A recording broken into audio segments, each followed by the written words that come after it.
Good morning students, welcome to online class of Royal Academy. आज हम लोग student physics का सेकंड लेक्चर देखेंगे, लेक्चर 2। लेक्चर 2 में स्टूडेंट कल तक का हमने देख लिया था कि चार्ज क्या होता है, चार्ज का किस तरीके से एक्सपेरिमेंट किया। कल मेरी वीडियो में 2 मिस्टेक्स थे, स्टूडेंट इसको सुधार लेंगे। क्वीन एलिजाबेथ का जो फैमिली डॉक्टर है स्टूडेंट, वो है आपका विलियम गिलबर्ट। जो थॉमस ब्राउन मैंने लिखवाया है उसको क्लियर कर लेंगे, विलियम गिलबर्ट कर लेंगे। और सेकंड मिस्टेक था स्टूडेंट कि वो बेंजामिन फ्लेमिंग मैंने जो लिखा था, मैंने मैसेज भी किया था, कई लोगों ने उसको सुधारा नहीं। वो एक्चुअली में बेंजामिन फ्लेमिंग नहीं था, वो बेंजामिन फ्रैंकलिन है स्टूडेंट। क्या है? बेंजामिन फ्रैंकलिन है। ये 2 करेक्शंस आप लोग पहले कर लेंगे। करेक्शन करने के बाद हम लोग आगे की ओर बढ़ते हैं स्टूडेंट। नेक्स्ट जो हमारा टॉपिक आता है स्टूडेंट लेक्चर 2 में, वो आता है इलेक्ट्रिक फील्ड। इलेक्ट्रिक फील्ड क्या होता है student? What do mean by electric field? विद्युत क्षेत्र किसे कहते हैं? विद्युत क्षेत्र, इलेक्ट्रिक फील्ड किसे कहा जाता है? What do mean by electric field?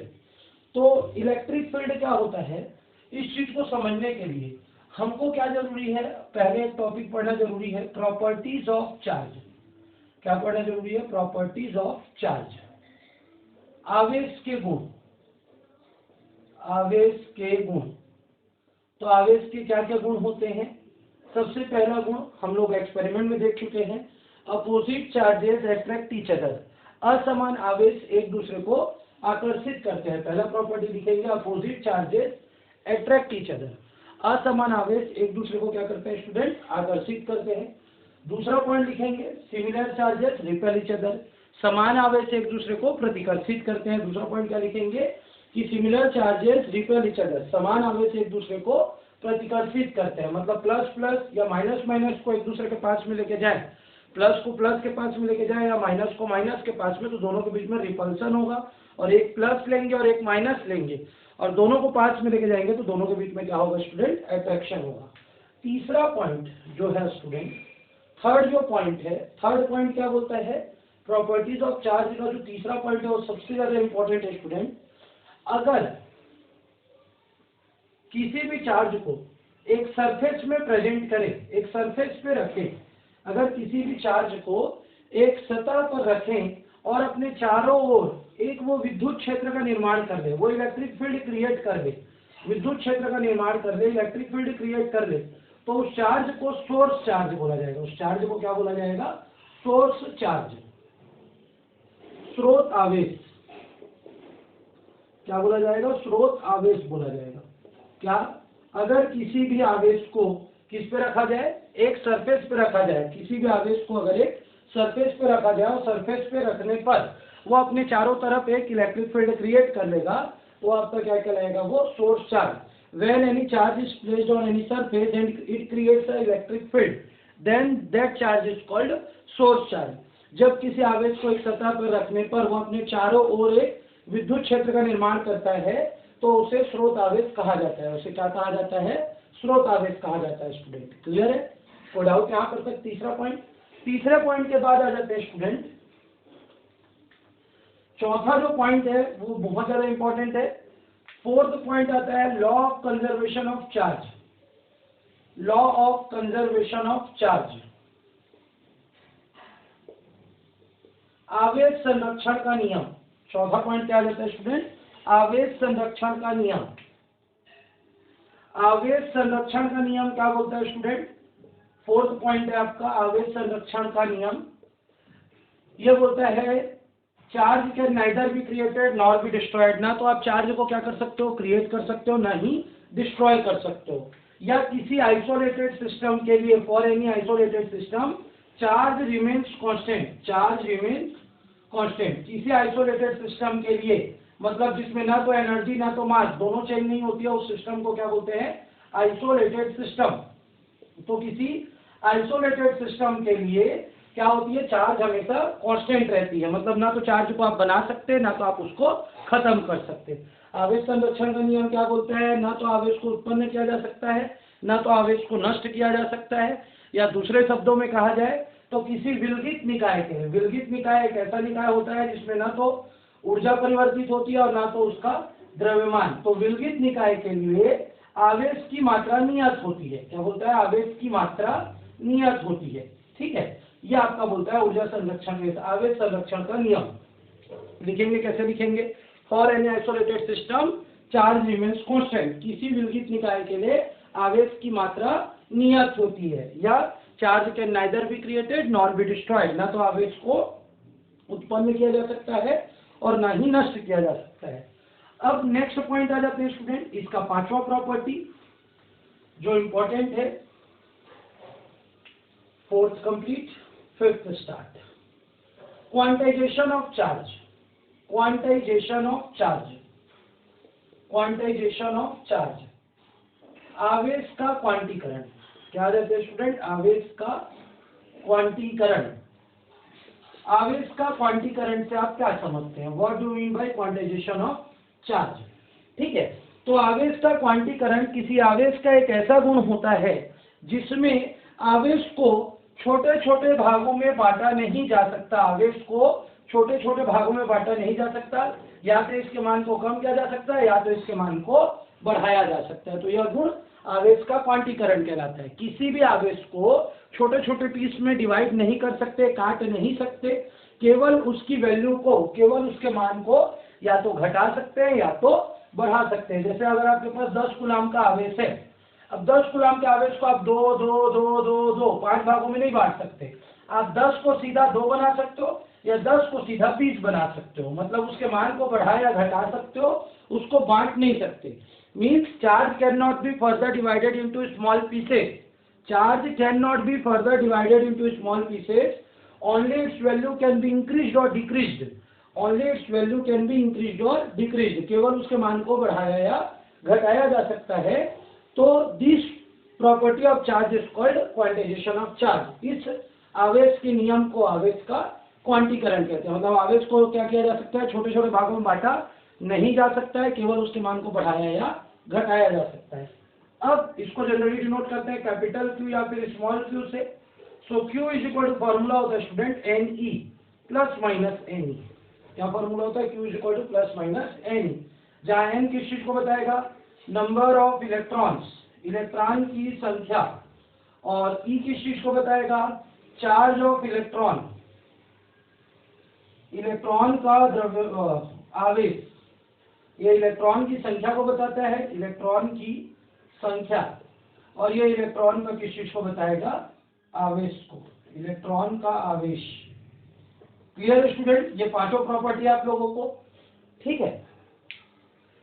अब इसके बाद नेक्स्ट पॉइंट में जब अपन आते हैं, ये तो क्लियर हो गया इलेक्ट्रिक फील्ड क्या होता है। तो इलेक्ट्रिक फील्ड मैंने अभी इसी प्रॉपर्टी में आप लोगों को थोड़ा सा हिंट में पढ़ाया है। जब किसी भी चार्ज को एक सरफेस पे रखा जाता है, जब किसी भी चार्ज को एक सतह पर रखा जाता है, एक सरफेस पे रखा जाता है, तो उस सरफेस के चारों तरफ एक चार्ज है, इसको एक सतह पर रख दिए। अब ये सतह के चारों तरफ जितने एरिया तक अपना क्या कर सकता है? फोर्स ऑफ अट्रैक्शन को, आकर्षण को प्रदर्शित कर सकता है, तो वो आपका क्या कहलाएगा? इलेक्ट्रिक फील्ड कहलाएगा। Means the area around the charge where it shows its property of attraction, the area around a charge where it shows its property of attraction is called electric field. Means किसी भी आवेश के चारों ओर एक ऐसा स्थान जहां पर वह अपने आकर्षण की गुण को प्रदर्शित कर सकता है, वह उसका क्षेत्र क्या कहलाएगा? विद्युत क्षेत्र कहलाएगा। Clear student? इलेक्ट्रिक फील्ड क्या होता है? Electric field is defined as the area around any charge where it shows its property of attraction। किसी भी आवेश के चारों ओर एक ऐसा क्षेत्र जहां पर वो अपने आकर्षण के गुण को प्रदर्शित कर सकता है, विद्युत क्षेत्र कहलाता है। Generally it is denoted by capital E. इसको किससे डिनोट किया जाता है स्टूडेंट? कैपिटल ई से डिनोट किया जाता है। और इसके लिए, इस डेरिवेशन को करने के लिए हमको Coulomb's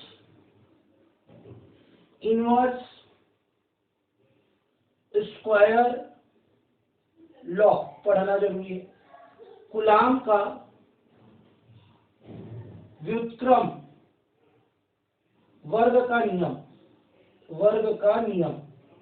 okay student? So electric field का डेफिनेशन लिखेंगे, the area around any charge where it shows the property of attraction is called electric field. किसी आवेश के चारों ओर एक ऐसा क्षेत्र जहां पर वह अपने आकर्षण के गुण को प्रदर्शित करता है उसे विद्युत क्षेत्र कहते हैं। नेक्स्ट ये डायग्राम बनाएंगे और एक फॉर्मूला लिख लेंगे। ये फॉर्मूला इंपॉर्टेंट है। Electric field is equal to force upon charge. Force upon charge. विद्युत क्षेत्र बराबर बल गुणित बल बटा आवेश। ये होता है student formula. Means E is equal to F upon Q। ये ठीक है।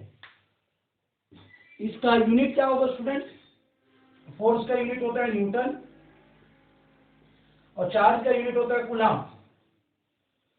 तो electric field is equal to newton per coulomb. Newton प्रति कूलम। विद्युत क्षेत्र का जो मात्रक होता है वो होता है न्यूटन प्रति कूलम हो जाता है स्टूडेंट। यहां तक का नोट करेंगे। अब इसके आगे हमको डेराइव करना है Coulomb's inverse square law. Clear student? इसको आप पॉज करके लिखेंगे। कूलम के व्युत्क्रम योग का नियम अपने को देखना है। It is quite important for us. बहुत ज्यादा इंपॉर्टेंट है। एग्जाम में बहुत बार पूछा भी है। अलग अलग तरीके से पूछता है स्टूडेंट इसको, तो हम लोगों को सारे तरीकों को देखना है और स्टडी करना है। तो generally Coulomb's inverse square law, coulomb के व्युत्क्रम योग का नियम को 1757 से 1758 के बीच में किसने दिया था? चार्ल्स ऑगस्टीन दे कूलम ने। किसने दिया था? चार्ल्स ऑगस्टीन दे कूलम ने। किसने दिया था स्टूडेंट? सीएडी कूलम ने। किसने दिया था? सीएडी कूलम ने। Means coulomb inverse square law is proposed by Charles Augustine they coulomb in 1757 to 58। 1757 से 58 के बीच चार्ल्स ऑगस्टीन दे कूलम ने कूलम का व्युत्क्रम नियम दिया। उन्होंने ये नियम क्यों दिया? उन्होंने ये नियम दिया, ही टेक टू चार्जेस। उन्होंने दो आवेश लिए, एक Q1 और एक उसका क्या था? Q2। अब ये Q1 और Q2 क्या है? उसका चार्ज है। क्लियर हो गया? उसने सबसे पहले दो आवेश लिए, दो चार्जेस लिए। वो चार्जेस क्या क्या थे? Q1 और Q2 थे। ठीक है। Q1 और Q2 क्या है? उसका चार्ज है, आवेश है। ठीक है। दोनों के बीच की दूरी उसने क्या रखी? Small D. क्या रखी? सॉरी, स्मॉल आर कर लेना आप लोग, स्मॉल आर रखी। क्लियर है? अब उसने बोला कि दोनों चार्ज के बीच लगने वाला जो फोर्स ऑफ अट्रैक्शन होगा, दोनों चार्ज के बीच में लगने वाला जो फोर्स ऑफ अट्रैक्शन होगा, दोनों आवेशों के बीच में लगने वाला जो आकर्षण बल होगा, वो आकर्षण बल का मान दोनों चार्जेस के मैग्नीट्यूड के प्रोडक्ट के डायरेक्टली प्रोपोर्शनल होगा। पहला पॉइंट क्या बोला? डायरेक्टली प्रोपोर्शनल मतलब लगभग बराबर। ठीक है। तो पहला पॉइंट उन्होंने ये बोला कि अगर हम लोग दो चार्ज लें, consider two charges Q1 and Q2।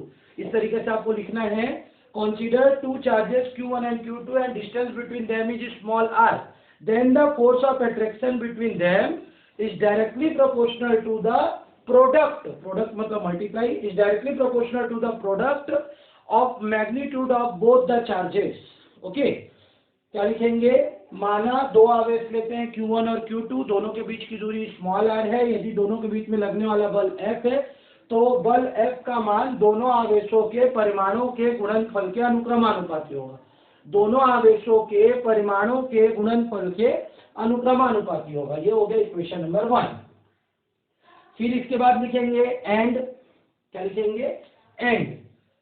And करके लिखेंगे force is inversely proportional to 1 upon r square. Force is inversely proportional to r square. Means दिए गए बल का मान तथा दिए गए बल का मान दोनों के बीच की दूरी के वर्ग के व्युत्क्रमानुपाती होगा। दोनों के बीच की दूरी के वर्ग के व्युत्क्रमानुपाती होगा। And force of attraction between the charges is inversely proportional to the square of the distance between them, is inversely proportional to the square of the distance between them। दोनों को मिला देंगे तो F directly proportional to Q1 into Q2 by R square.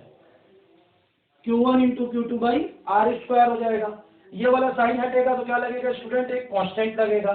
F is equal to K Q1 Q2 by R square हो गया।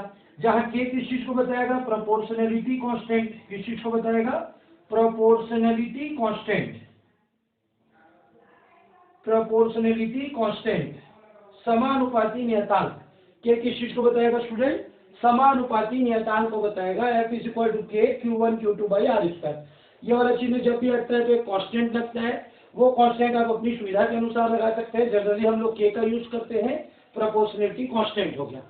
अब SI system अगर लेते हैं, एसआई सिस्टम, तो एसआई सिस्टम में, एसआई पद्धति में के बराबर दिया जाता है 9 into 10 to the power 9 value. कितना दिया जाता है, 9 into 10 to the power 9 value, या दिया जाता है 1/4 पाई एप्सिलॉन नॉट। क्या दिया जाता है, 1/4 पाई एप्सिलॉन नॉट। तो F इज इक्वल टू क्या हो जाएगा, 1/4 pi epsilon naught Q1 into Q2 by R square. और यूनिट क्या आ जाएगा स्टूडेंट इसमें, न्यूटन। क्या आ जाएगा इसमें, यूनिट न्यूटन आ जाएगा। मीन्स हम लोग K is equal to SI system में क्या वैल्यू लेंगे, 9 इंटू 10 टू द पावर 9। ये सिर्फ आपको न्यूमेरिकल में उपयोग करना है इस वैल्यू को। जनरली के की वैल्यू को हम लोग क्या लेके सॉल्व करते हैं, 1/4 पाई एप्सिलॉन नॉट।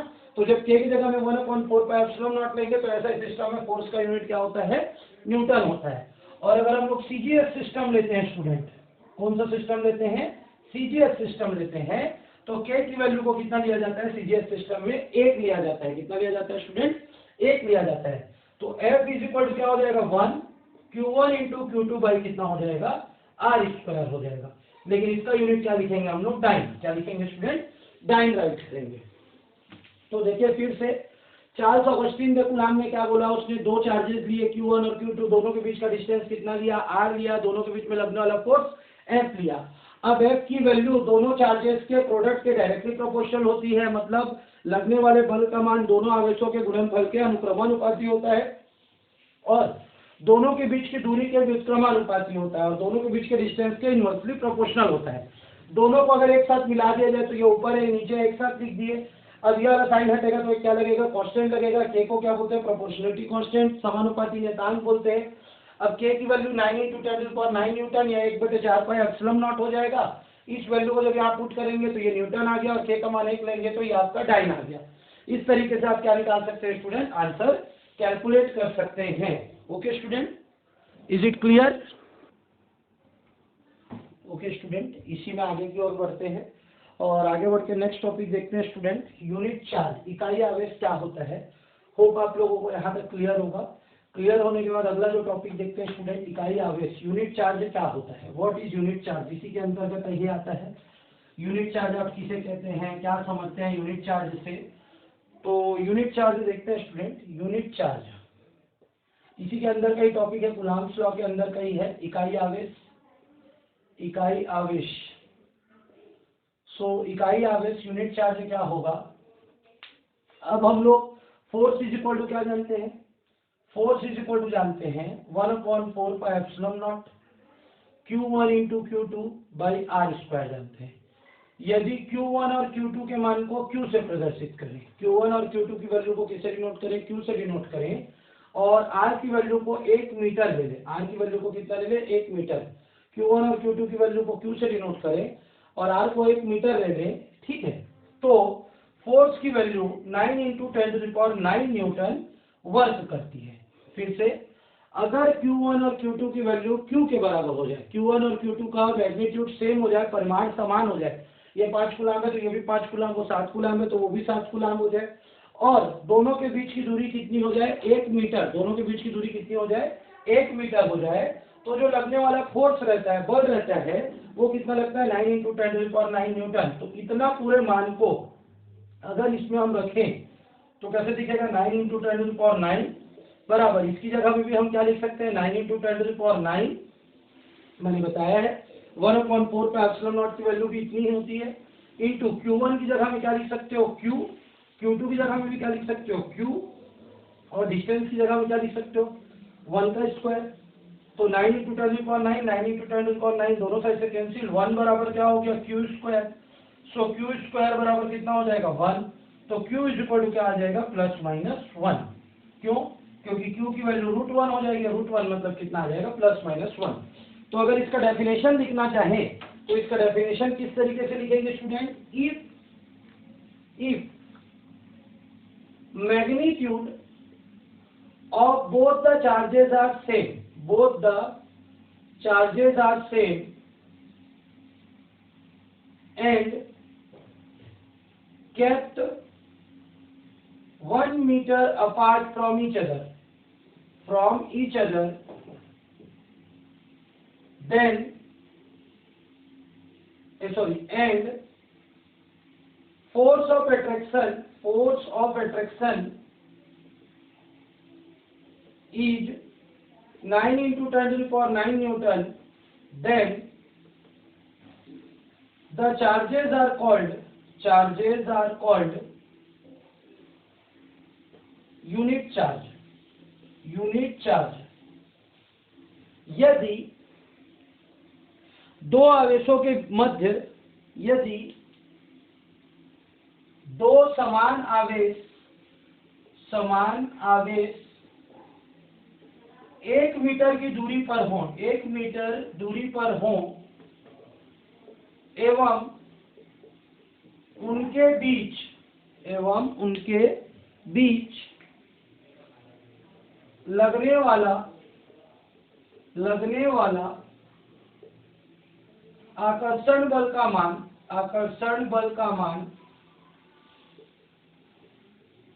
9 × 10⁹ न्यूटन हो, तो इन आवेशों को इकाई आवेश कहते हैं। फिर से एक बार देख लेते हैं डेरिवेशन के बेसिस पे। ये तो डेफिनेशन हो गया। यदि हम लोग क्या ले लेते हैं, दोनों चार्जेस को सेम कर देते हैं, दोनों चार्ज की वैल्यू को सेम कर देते हैं, दोनों के बीच का डिस्टेंस 1 मीटर ले लेते हैं, तो दोनों के बीच में लगने वाला फोर्स कितना हो जाता है, 9 × 10 to the power 9 न्यूटन। ये सब मान को इस इक्वेशन में रखोगे तो इसकी जगह में 9 × 10 to the power 9, इसकी जगह में 9 × 10 to the power 9, इसके जगह में q, इसकी जगह में भी q, इसकी जगह में 1 का स्क्वायर, एक इधर ट्रांसफर कर दिए तो q² = 1, तो q² = 1, तो q √1। √1 मतलब क्या हो जाएगा कि प्लस माइनस साइन लगेगा, तो q बराबर 1 आ गया। q का मान 1 आया मतलब एकांक हो गया, इकाई हो गया, यूनिट हो गया। तो ये आपका आंसर हो गया कि इस कंडीशन अगर लगेगा किसी भी फोर्स पे तो उसका मान क्या हो जाएगा, 1 हो जाएगा। Clear student. अब आज का लास्ट टॉपिक देखते हैं। ये तो हो गया आपके उसकी वैल्यू, कूलाम लॉ कंप्लीट।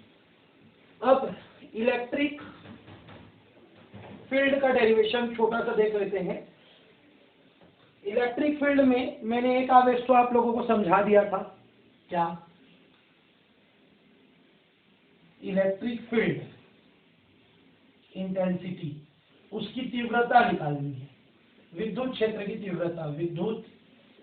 की तीव्रता। तो इसके लिए होता है फॉर्मूला फोर्स अपॉन चार्ज। क्या होता है, फोर्स अपॉन चार्ज, बल बटा आवेश। अब चूंकि कूलाम का नियम को कूलाम नामक वैज्ञानिक ने दिया था, इसलिए चार्ज की जो यूनिट होती है वो कूलाम होती है स्टूडेंट। क्या होती है, कूलाम होती है। ओके, याद रखेंगे, कूलाम होती है। अब देख लेते हैं अगला। अगर एक चार्ज है, माना ये चार्ज क्या है, Q, इसको एक सरफेस पे रखते हैं तो चारों तरफ क्या बनाएगा, एक इलेक्ट्रिक फील्ड बनाएगा। यदि एक आवेश Q को सतह पर रखा जाए तो अपने चारों ओर वो एक क्या कर देता है, विद्युत क्षेत्र का निर्माण करता है। अब यहाँ पे मान के चलो कोई सा भी एक टेस्ट चार्ज Q0 को रख देते हैं, जो इससे कितनी दूरी पर स्थित है मान के चलते हैं R। तो फोर्स क्या लगेगा इसमें, 1/4πε0। पहला चार्ज Q, दूसरा चार्ज Q0/r², न्यूटन का यही नियम है। अब एक चार्ज Q को रखे, Q अपने चारों तरफ इलेक्ट्रिक फील्ड बनाया, विद्युत क्षेत्र बनाया, आप R दूरी पर क्या रख दिए, Q0 आवेश को रख दिए। अब दोनों के बीच में लगने वाला आकर्षण बल कितना है, 1/4πε0 Q × Q0/r², कूलाम के नियम से। ठीक है। अब ये जो टेस्ट चार्ज है वो इसके फोर्स को क्या कर रहा है, एक्सपीरियंस कर रहा है। ये जितना बल इसके ऊपर आरोपित करना चाह रहा है, लगाना चाह रहा है, ये उतने बल को, उतने फोर्स को एक्सपीरियंस कर रहा है। तो एक्सपीरियंस कर रहा है तो इसकी इलेक्ट्रिक फील्ड इंटेंसिटी E बराबर क्या हो जाएगा, F/Q0। जो एक्सपीरियंस कर रहा है उसी की वैल्यू हो जाएगी। तो E = कितना हो गया, F की वैल्यू कितनी निकाल चुका, 1/4πε0 Q/Q0/r², ये F का मान है। और एक्स्ट्रा में क्या बचा है, 1/Q0 बचा हुआ है। Q0 और Q0 क्या हो गया, कैंसिल। तो E बराबर कितना आ गया, 1/4πε0 Q बाई आर स्क्वायर। ये होता है इलेक्ट्रिक फील्ड का फॉर्मूला। और यूनिट क्या लिखते हैं? Newton per coulomb. क्या लिखते हैं? Unit Newton per coulomb unit लिखते हैं। क्लियर है स्टूडेंट? इस तरीके से आप इसको सॉल्व कर सकते हैं। ये फॉर्मूला को भी नोट करेंगे, बहुत ज़्यादा उपयोगी है। और बाकी नेक्स्ट क्लासेस में करेंगे student. Thank you for today. अगर जो भी डाउट रहता है तो आप लोग प्रॉपरली पूछ सकते हैं।